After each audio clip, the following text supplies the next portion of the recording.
happened when we first met Dave and Dave. Because already there was tremendous success, not where it is right now, but it was on its way, and it was obvious. And what oftentimes happens, Lisa and I have consulted for a lot of years, and we stopped doing that for a long time, or stopped doing where we're going to get paid, because when people pay you, they think they own you. It's not that that's the problem, but most people pay and then don't ever listen to anything you say, and that's just a waste of time.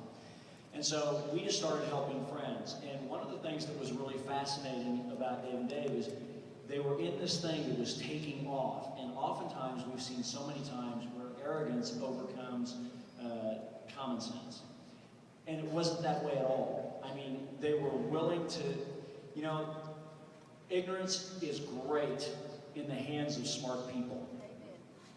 Because smart people realize that ignorance is okay, it's just a matter of time. And they were willing to say there are things we are truly experts at, and there are things we know nothing about.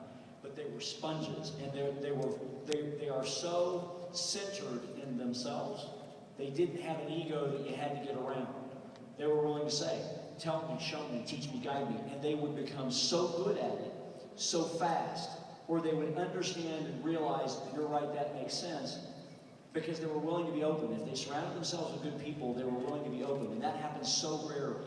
Usually as success goes, so does ego, and it gets in the way. And then all of a sudden you can watch them, they're heading towards a wall. I think these guys are going to have such great success. I think Empower is going to be such an extraordinary place, because the more successful they get, as I have put it, the more money it's made, the bigger they create the treasure chest of let's make sure we're safe. The bigger this thing gets, I can't tell you how many times we get calls, or when we're in Costa Rica with them, we have late evenings together where they're just asking and asking and asking. They're not telling and telling. They're not trying to impress anybody. They want to be the best that they can be. They want this to be the greatest they can be. They're willing to learn in any direction. Now, again, like David said, got a really good bullshit meter. So they're not going to sit there and just listen to people who drag them down, because that person's arrogance is going the wrong way. And that's what really impressed me.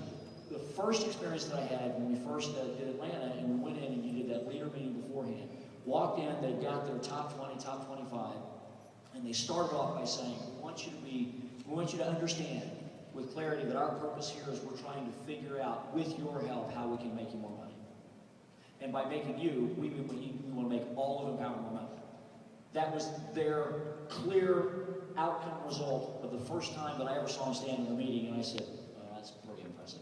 And since that time, I've done nothing but get more and more impressed. And so that was my last thought. It's not what you know, it's what you're willing to learn if you'll open yourselves up to it. That's why I asked all of you earlier, open yourselves up. I guarantee you're going to learn things this weekend that are going to change your life, and therefore, through you, the lives of so many others. One more thing I want to share with you guys. You have something really, really rare in direct selling. I don't even think you realize it. I don't know that they realize it. But here's what's unusually great about this company. If I could mention a company, I'm not going to say a name, people say, I know who they are, that company's great, they're killing it in weight loss. Or I'll mention another company, people say, I know them, they're that great something else company. And with Empower, you've got awesome products. They're changing, they're releasing a new one this weekend. But nobody really knows what the product is today or what you're going to be selling a year from now. If somebody mentions Empower to me, that's that great army of people that are about changing the world. That's how people see you. That's how you want to be seen. Because when you're seen that way, you can sell anything. Today's product, because products are transient. Companies that go the distance because over time their products will change and evolve, as these guys are already making happen. He always jokes about Amway, and we always say, oh yeah, the soap company. It's been so long since Amway was about soap that nobody knows what they sell anymore, because they're the American way. And you guys are like the empowering way. And if you can keep that, you will be selling, I don't know what, but you'll be selling it strong 10 years from today. Yep. A lot of it.